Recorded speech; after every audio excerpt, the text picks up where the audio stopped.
Welcome to the longest running bird show in the Philippines.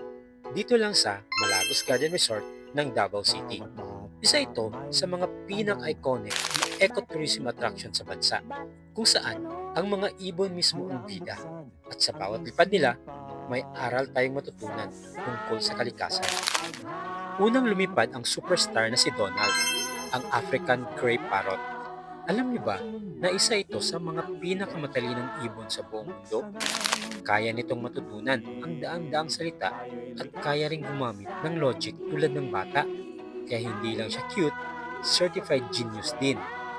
Si Donald, isa sa mga paborito ng audience kasi hindi lang siya marunong magsalita, marunong din siyang mag-engganyo ng tawa.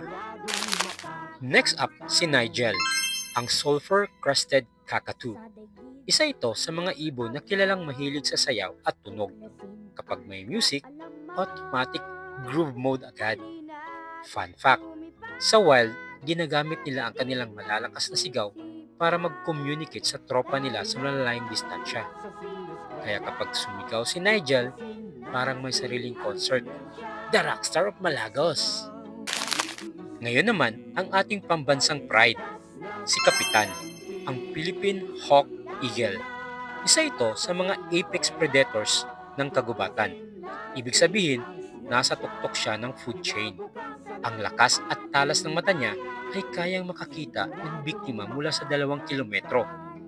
Pero nakakalungkot isipin, isa siya sa mga endangered species. Kaya mahalagang alagaan natin ang mga kagubatan. Tirahan nila yun eh. Meet Brian, ang Eagle Owl. Fun fact, kayang umikot ng ulo ng 270 degrees halos buong likod. Dahil dito, napakatalas ng kanyang pananaw kahit sa gabi. Si Brian ang tahimik pero deadly hunter, simbolo ng wisdom at patience sa kalikasan.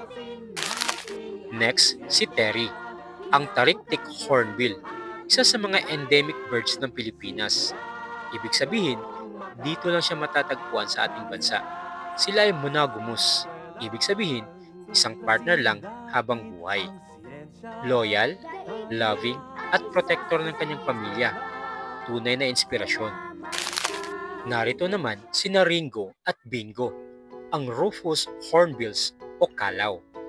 Alam niyo ba, sila ay tinatawag ding forest farmers kasi tumutulong silang magkalat ng buto ng mga puno. Kaya bawat lipad nila may kasamang pagtanim sa kalikasan. Kapag may kalaw, buhay ang kagubatan. Hornbills move around in the forest. And since nandito pa tayo sa ating bird diet, papakainin rin po natin si Bingo. Ang tanong, ano kaya yung pagkain na binibigay ni Kuya Gerald kay Bingo? Hindi po yung cheese curls. That's a papaya. That's right. Because hornbills like Bingo.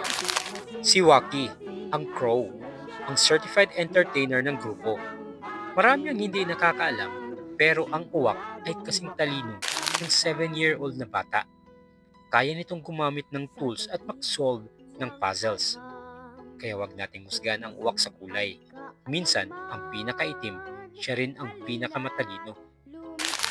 At syempre, ang finale, si Berojet, ang white-bellied sea eagle. Makikita ito sa mga baybayin at ilog. Isa sa mga pinakamalakas na manghuhuli ng isda. Fun fact, kapag kumakain ito ng isda, diretso sa ere. No landing needed. Sa bawat paglipad ni Berojet, mararamdaman mo kung gaano kalaya at kahalaga ang wildlife natin.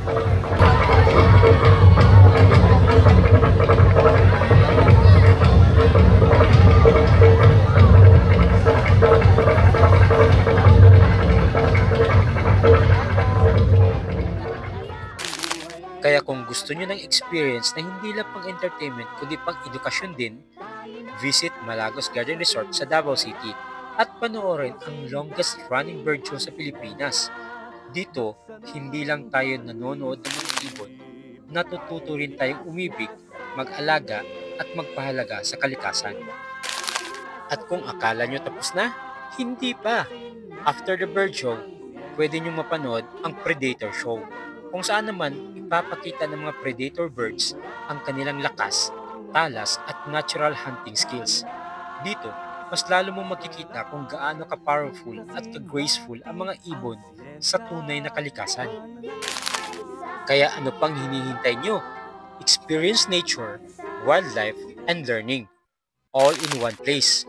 Visit Malagos Garden Resort and let your heart soar high with every bird that takes flight. Kita-kits sa susunod kong vlog. Paalam!